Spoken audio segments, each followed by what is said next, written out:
Bonjour, voici une capsule portant sur la synthèse des différents types de variations. Débutons par les fonctions polynomiales.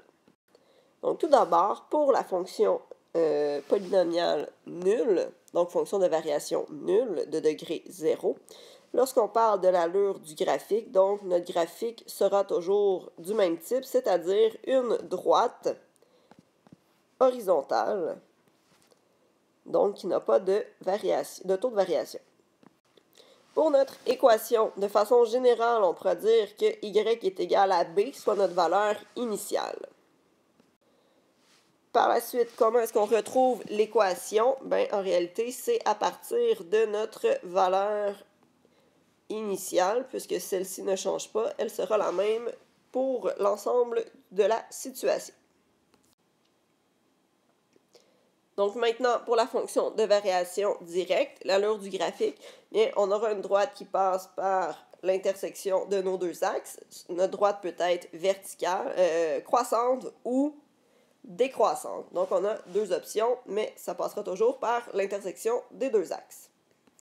Pour l'équation générale, bien dans ce cas-ci, comme on passe par 0, 0, on n'a pas d'ordonnée à l'origine, donc on a seulement le taux de variation fois notre variable indépendante.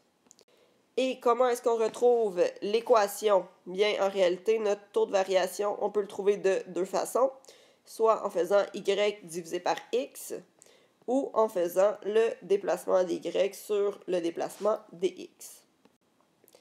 Pour la fonction de variation partielle, donc pour le graphique, notre graphique peut être soit croissant ou décroissant. L'important, c'est que notre fonction ne passe pas par le point 0, 0. Lorsqu'on parle de l'équation générale, donc l'équation sera toujours y est égal à ax plus b, où a est le taux de variation et b est la valeur initiale. Donc, comment est-ce qu'on retrouve l'équation? Bien, premièrement, on trouve le taux de variation avec 2 points.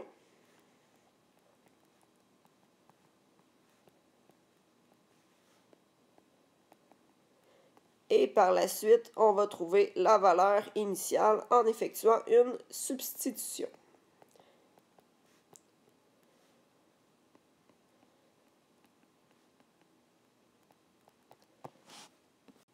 Maintenant, pour les fonctions rationnelles, donc la fonction de variation inverse, notre graphique, en fait, est une courbe qui ne touche pas aux axes, donc soit dans le premier et le troisième cadran, ou dans le deuxième et le quatrième.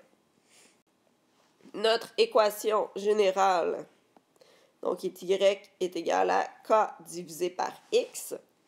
Et comment retrouve-t-on l'équation? Bien, on retrouve l'équation, donc le k, en faisant x fois y. Merci!